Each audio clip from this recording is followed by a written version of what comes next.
Welcome to Surya saris. இன்றைக்கி நம்ம semi டசர்லேயே இக்கிஸ் material தான் பார்க்க போகிறோம். சூப்பர் கலர் காம்பினேஷன் பாருங்கள். ஒயின் கலரில் லைட் ப்ளூவில் இந்த மாதிரி மோட்டிவ்ஸ் கொடுத்துருக்காங்க. சாரீ ஃபுல்லுமே கான்ட்ராஸ்ட் கலருங்கிறதுனால பார்க்குறதுக்கு எடுப்பாக இருக்குது பாருங்கள். சாரியில் டபுள் சைட் பார்டர், டபுள் சைடும் equal size border, deep design கொடுத்துருக்காங்க பாருங்கள். அழகாக இருக்குது பாருங்கள். சூப்பராக இருக்குது டபுள் சைட் பார்டருமே. சாரீ ஃபுல்லுமே இந்த மாதிரி மோட்டிவ்ஸ் வருது. பல்லுல வந்து டசல் ஃபினிஷ் கொடுத்துருக்காங்க.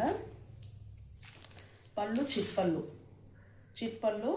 ப்ளவுஸ் ரன்னிங் ப்ளவுஸ் சூப்பராக இருக்கும். வேர் பண்ணிங்கன்னா கம்ஃபர்டபுளாக இருக்கும். செம்ம சாரீ இது. இதோட ரேட் 1200 ருபீஸ். வேணுங்கிறவங்க ஸ்க்ரீன்ஷாட் எடுத்துக்கோங்க. ஸ்க்ரீன்ஷாட் எடுத்து ஸ்க்ரீனில் தெரிகிற வாட்ஸ்அப் நம்பருக்கு சென்ட் பண்ணுங்கள். நம்ம சேனலை ஃபர்ஸ்ட் டைம் பார்க்குறவங்க சப்ஸ்கிரைப் பண்ணிவிட்டு பாருங்கள். தேங்க்யூ.